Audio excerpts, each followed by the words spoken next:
আচ্ছা, আপনি কি ঘরে বসে একদম পারফেক্ট টমেটো সস বানাতে যাচ্ছেন? তাহলে এই ভিডিওটা অবশ্যই আপনার জন্য। ঘরে বসেই যদি এত সুন্দর করে এত পারফেক্টভাবে টমেটো সস তৈরি করা যায়, তাহলে বাইরে থেকে আনহেলদি টমেটো সস কিনে এনে খাওয়ার তো কোনো প্রয়োজনই নেই। অনেক অল্প উপকরণ দিয়ে এবং কম সময়ের ভিতর কিভাবে ঘরে বসে পারফেক্ট টমেটো সস তৈরি করা যায়, চলুন দেখে আসি। আমি এখানে 5 কেজি পরিমাণ টমেটো নিয়েছি। 5 কেজি টমেটো সস আজকে আপনাদেরকে বানিয়ে দেখাবো এবং কি পরিমাণে কতটুকু দিচ্ছি সেটা অবশ্যই বলে দেবো আপনাদের।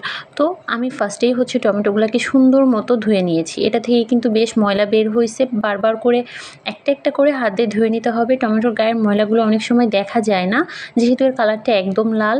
তো সেভাবে করে আপনারা ধুয়ে নেবেন নিজেদের মতো বুঝে শুনে।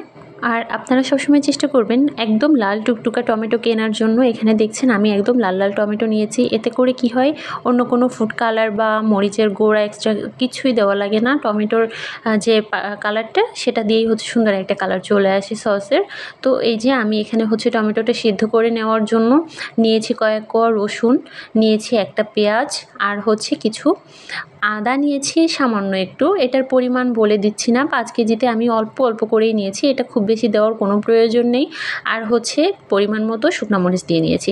ঝালের পরিমাণটা আপনারা নিজেদের মতো করে বুঝে দিবেন। আর এটাকে সিদ্ধ করার সময় সামান্য একটু পানি দিব, যাতে তলে ধরে না যায়। প্রথম পর্যায়েই তলে যদি ধরে যায়, তাহলে এটা খেতে একদমই মজা লাগবে না। আর একটা পোড়া গন্ধ চলে আসবে।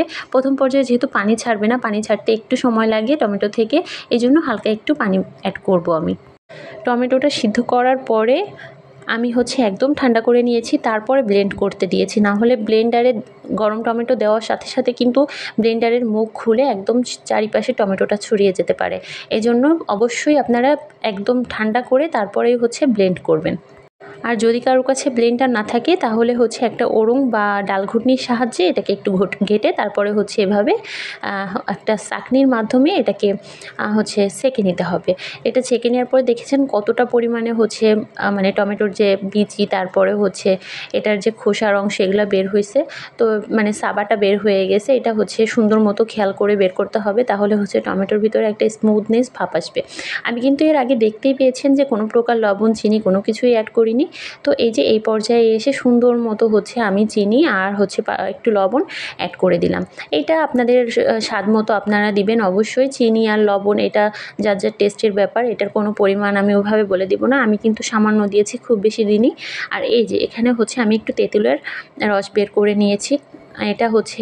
এটাও আমি অবশ্যই ছেঁকেই দিব। এখানে সব কিছুই ছেঁকে দেওয়ার চেষ্টা করবেন, তাহলে টমেটোর একদম ফোমি একটা ভাব আসবে। আর এই যে আমার কাছে মনে হয়েছে এখানে একটু চিনি কম হয়েছে, এজন্য আমি আবারও চিনি দিয়ে দিলাম। আমি এখানে কিন্তু এই যে দেখতে পাচ্ছেন কর্নফ্লাওয়ার এবং একটু সিরকা ভিনেগার, ওইটা কোন কোম্পানি নিয়েছি এবং কিভাবে নিয়েছি সেটাও আপনাদেরকে এই যে দেখিয়ে দিয়েছি।